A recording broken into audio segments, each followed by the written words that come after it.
without cause. All right, we're going to play a game of fraud or for real now. And I can't wait to get to Michigan State, but we're gonna build up to that one and see what Sweeney says. We're gonna start within the ACC, so we got to start with our ACC guy, and that is Randolph Childress. All right, Duke. They are 19-4. They are second place in the ACC, Randolph, which makes it where the streak could extend. The last time they have won an ACC regular season title was, I don't even know if Sweeney was born. It was 2010. It was, rude. I'm kidding. Not judging by his diapers. But rude. They're coming off a loss to Virginia, Yeah. one in which nobody expected. They were kind of out toughed. Paulo didn't take a shot really the whole second half. Are they a fraud as a national title contender, or are they still for real? They're for real. I don't think that. I think when you watch the game, the only thing that surprised me was, Virginia played great, and they had begun to play really good basketball. They're starting to score. We know they're going to defend. They always trap the post. I don't think they had seen that all year, and they were determined every time Ben Carroll touched the ball, they're going to trap him. They were getting the ball out of his hands. He would screen, get the switches, but they were trapping him. He did the right thing, and the thing I was surprised about the most was how they went at those guys in the post defensively. Like Jay Gardner and those guys for buckets. And I was really impressed with Gardner and Cafaro and Shedrick. Those guys went at those guys in the post and got them in foul trouble and scored. And I didn't see that. That was the biggest surprise to me. All right, Sweeney, you're up next. The Pac-12's second place team, which I don't think anybody thought we'd be saying at this point in the season. We thought, the Bruins would be running away with this thing, because nobody thought Arizona was that good.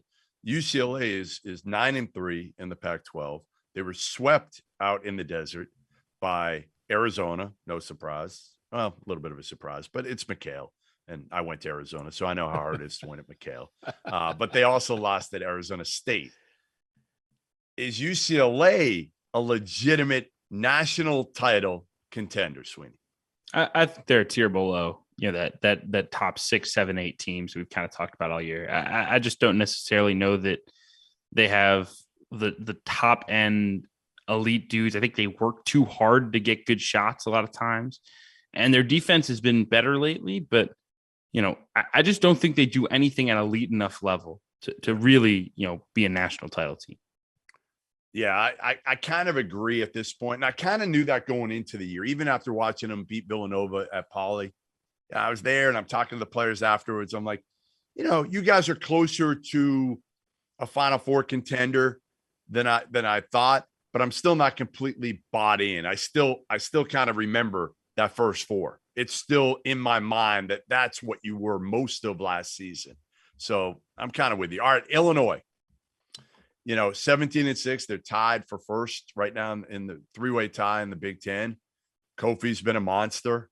Curbelo has not been. Curbelo's been tough to figure out right now. RC, national title contender? Yes, I still like them. I do too. I think they have all the pieces. I think they've got veterans. I think they've got good chemistry. I was there a couple of weeks ago with Sweeney, and man, that was an impressive win over the Michigan State Spartans, who came into Champaign, and there's something about them missing. I don't know if it's a star. I don't know if it's point guard play. I don't know what it is. They're fourth in the Big Ten, and I think they were picked in the preseason like seventh in the Big Ten. So my question to you, not whether they're national title contenders, because they're not. But are they, quickly in one word, are they Sweet 16 contenders? They're contenders, but I wouldn't bet on them to be there.